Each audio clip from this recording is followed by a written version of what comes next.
സമഗ്രയിലേക്ക് സ്വാഗതം. ഇംഗ്ലീഷിലെ 5 ചോദ്യങ്ങളാണ് നമ്മൾ നോക്കുന്നത്. അതിൽ ആദ്യത്തേത് what is the plural of medium? What is the plural of medium? ഓപ്ഷനിൽ മീഡിയം എന്നുണ്ട്, മീഡിയംസ് എന്നുണ്ട്, അതുപോലെ മീഡിയ എന്നുണ്ട്, അതുപോലെ മീഡിയേറ്റർ എന്നുണ്ട്.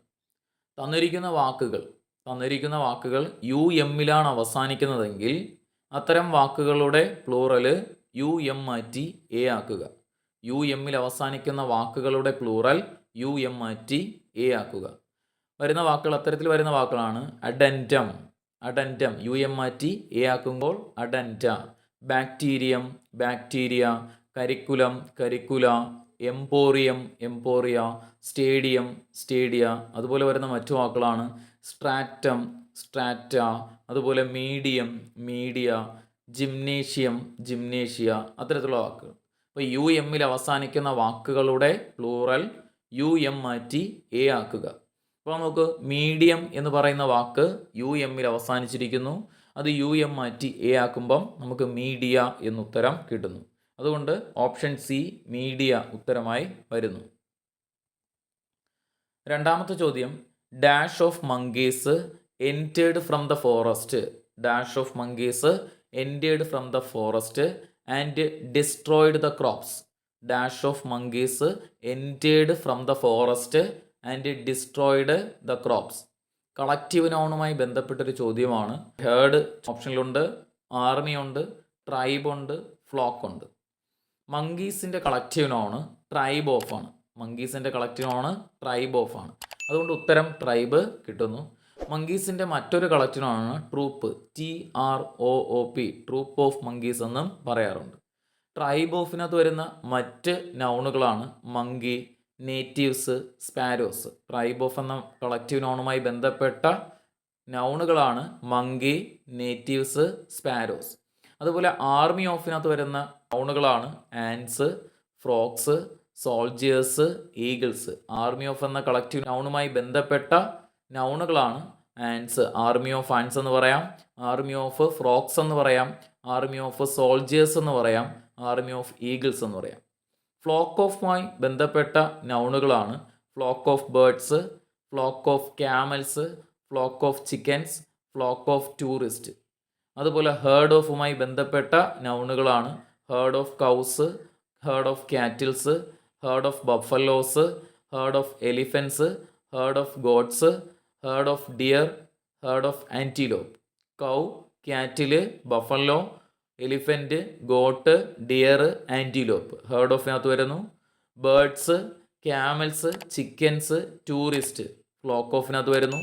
Ans, frogs, soldiers, eagles army ഓഫിനകത്ത് വരുന്നു.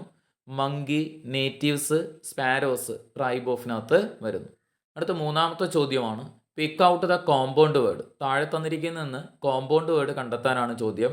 അൺഹാപ്പി ഓപ്ഷനിലുണ്ട്, റിവിഷൻ ഓപ്ഷനിലുണ്ട്, ബർത്ത്ഡേ ഓപ്ഷനിലുണ്ട്, സ്ട്രെങ്തൻ ഓപ്ഷനിലുണ്ട്. സ്ട്രെങ്തൻ ആണ് കേട്ടോ, സ്ട്രെങ്തൻ ആണ് ഓപ്ഷൻ. ഓക്കെ, TH ആണേ, സ്ട്രെങ്തൻ ആണ് ഓപ്ഷൻ. അതുപോലെ വരുന്നത് നമുക്ക് കോമ്പൗണ്ട് വേർഡ് എന്ന് പറഞ്ഞാൽ രണ്ട് വ്യത്യസ്ത അർത്ഥം തരുന്ന വാക്കുകളെ ചേർത്ത് മൂന്നാമതൊരു അർത്ഥം തരുന്ന വാക്കുണ്ടാക്കിയാൽ അത് കോമ്പൗണ്ട് വേർഡ്. രണ്ട് വ്യത്യസ്ത അർത്ഥം തരുന്ന വാക്കുകൾ ചേർത്ത് മൂന്നാമതൊരു അർത്ഥം തരുന്ന വാക്കുണ്ടാക്കിയാൽ അത് കോമ്പൗണ്ട് വേർഡ്. അങ്ങനെ നോക്കുമ്പോഴത്തേക്കും നമ്മൾ അൺഹാപ്പി രണ്ട് വ്യത്യസ്ത അർത്ഥം തരുന്ന വാക്കുകളില്ല, റിവിഷനിലില്ല, ബർത്ത് എന്ന് പറയുന്ന ഒരു വാക്ക്, ഡേ എന്ന് പറയുന്ന മറ്റൊരു വാക്ക്, അതുകൊണ്ട് ബർത്ത്ഡേ ആണ് ഉത്തരം. സ്ട്രെങ്തനിലും വേറെ വാക്കുകളില്ല, രണ്ട് വാക്ക് ചേർന്നില്ല. അപ്പം കോമ്പൗണ്ട് വേർഡുകൾ ഇതേപോലെ ചോദിക്കുന്ന മറ്റ് കോമ്പൗണ്ട് വേർഡുകളാണ് ബർത്ത്ഡേ കോമ്പൗണ്ട് വേർഡാണ്, റെയിൻബോ കോമ്പൗണ്ട് വേർഡാണ്, ടേബിൾ ക്ലോത്ത് കോമ്പൗണ്ട് വേർഡാണ്, അതുപോലെ ഫുട്ബോൾ കോമ്പൗണ്ട് വേർഡാണ്, ക്രിക്കറ്റ് ബോൾ കോമ്പൗണ്ട് വേർഡാണ്, ക്ലാസ് റൂം കോമ്പൗണ്ട് വേർഡാണ്, ലിവിങ് റൂം കോമ്പൗണ്ട് വേർഡാണ്. അപ്പോൾ ഇത്തരത്തിൽ വരുന്ന വാക്കുകളെയൊക്കെ കോമ്പൗണ്ട് വേർഡെന്ന് പറയാം.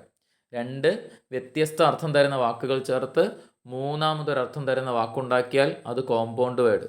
നാലാമത്തെ ചോദ്യമാണ് വിച്ച് ഈസ് എ പ്രോനോൺ. താഴെ തന്നിരിക്കുന്നതിൽ ഏതാണ് pronoun? Which is A pronoun, ഏതാണ് പ്രോനോൺ എന്നാണ് ചോദിച്ചിരിക്കുന്നത്. വൺ ഓപ്ഷനിലുണ്ട്, ബട്ട് ഓപ്ഷനിലുണ്ട്, ഈച്ച് ഉണ്ട്, ആൻ ഉണ്ട്.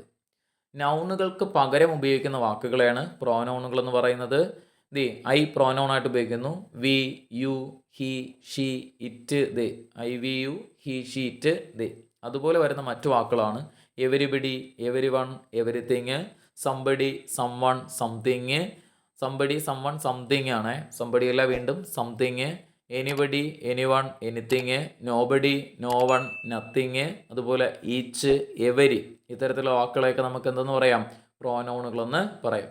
ഇതിൽ തന്നിരിക്കുന്നതിൽ വണ്ണ് പ്രോനോണല്ല, ബട്ട് പ്രോനോണല്ല, ഈച്ച് നമ്മൾ പഠിച്ചതാണ്, ഈച്ച് പ്രോനോണാണ്, and ആർട്ടിക്കിളാണ്.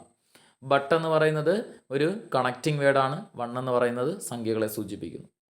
Feminine gender of Colt. Colt എന്ന് പറയുന്നതിൻ്റെ ഫീമെയിൽ ഏതാണെന്നാണ് ചോദിച്ചിരിക്കുന്നത്. കോൾട്ട് എന്ന് പറയുന്നത് നമ്മുടെ ഹോഴ്സിൻ്റെ എങ്ങർ വണ്ണാണ് കോൾട്ട് എന്ന് പറയുന്നത്.